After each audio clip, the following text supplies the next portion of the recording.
Excellent. Well, but still, I do think that there is a big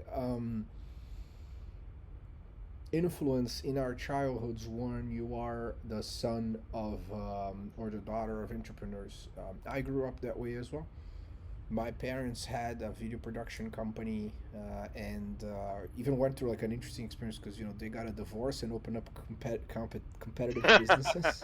So that was a That's another level of yeah that must make things more competitive, let's say. yeah, that was a doozy. But the I was chatting with actually everyone that we've interviewed here so far for this podcast is the son of entrepreneurs that started from nothing, which is interesting because when you grow up with your parents not necessarily having a traditional career, you kind of think that that's the norm, but it's not. Yeah. And then I don't know how much that impacted you, but for me at least it was crucial because I would see them work nights and weekends, and I always thought that that was the normal way to live your life.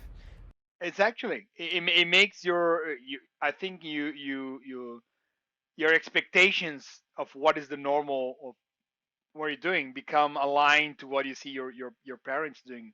So the fact that I could see my grandfather, my mother, my father all like taking those risks and sometimes working around the clock and trying something at things and it became the norm for me and for my brother. So my brother also started a business. My other brother started a business. It became something very common in my whole family that we take from all the way from my grandfather to my cousins and everybody kind of they your image of a grown up is almost like okay what are you gonna do when you get older. I'm gonna start this kind of I'm gonna do start this business or do that. So it's usually even my cousin which was a lawyer ended up opening a restaurant like because she wanted to have her own business, right? Like there was always people end up like building something. Well, So I must say that the entire community is waiting for the Ango Brewery. That is for sure. Because your father makes a beer that tastes exactly like Anchor Steam, which is my favorite beer in San Francisco, and it's a San Francisco beer, which it's I was so surprised and delightfully surprised.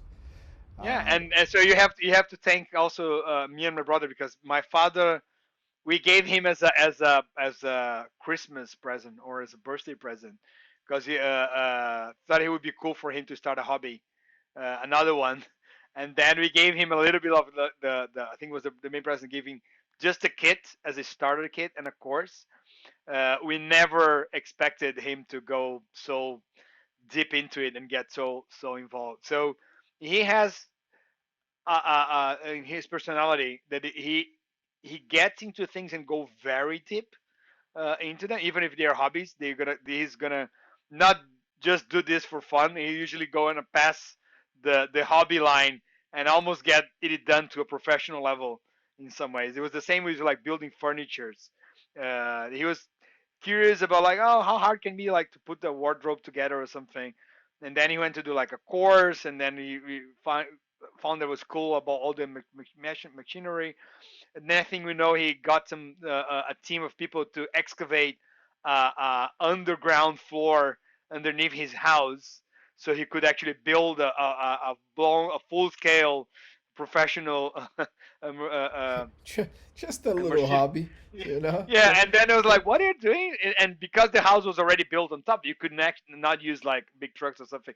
So guys with shovel excavating like a mine and putting the stack so it could hold the house on the top. It was like just so he could put all the machines that he bought so he could build more furniture. And on the end, it was really good. I built then when I got my apartment. I've used it to, and he taught me how to build a lot of the furniture that I had in my apartment. So the same thing happened when you got him the brewery. He started and like took it to the next level, and then you visited. He built a part of the house where he actually get the whole brewery with like I bought more IoT devices like to build to automate as much as he could and measure because So yeah, he doesn't know how to just to play for fun. He needs to take it to always a professional level.